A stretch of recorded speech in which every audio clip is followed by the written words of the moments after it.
निरंतर चुनावों में अपनी पराजय के कारण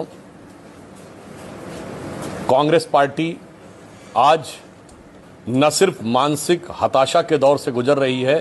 परंतु उसी के साथ एक बहुत खतरनाक षड्यंत्र का हिस्सा होती जा रही है। राहुल गांधी का आज का जो बयान या जिस प्रकार के समाचार पत्रों में आया है कि उन्होंने ये कहा है कि 1 साल के अंदर अराजकता के द्वारा यह सत्ता परिवर्तन होगा, इससे एक बात बहुत स्पष्ट हो गई है कि प्रधानमंत्री श्री नरेंद्र मोदी जी ने कांग्रेस पार्टी के लिए जो कहा था कि अब ये कांग्रेस पार्टी नहीं रह गई है, बल्कि मुस्लिम लीगी माओवादी कांग्रेस में तब्दील हो गई है। हाल में संपन्न विधानसभा चुनावों में केरल में मुस्लिम लीग के साथ गठबंधन करके सत्ता में आने वाली कांग्रेस और असम में, यह हम नहीं कह रहे हैं, बदरुद्दीन अजमल ने कहा कि कांग्रेस मुस्लिम लीग बन गई है।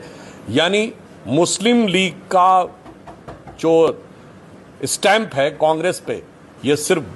भारतीय जनता पार्टी नहीं बल्कि अन्य लोग भी स्पष्ट रूप से बता रहे हैं। और अब अराजकता के द्वारा सत्ता परिवर्तन का यह जो दुष्प्रयास है, यह दर्शाता है कि अब वो माओवादी हिंसक अराजक राजनीति की तरफ आगे बढ़ रहे हैं।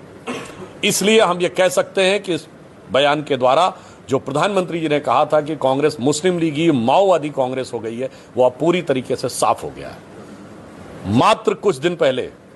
प्रधानमंत्री और गृह मंत्री जी के लिए गद्दार शब्द का प्रयोग करने वाले राहुल गांधी जी, उनके खुद के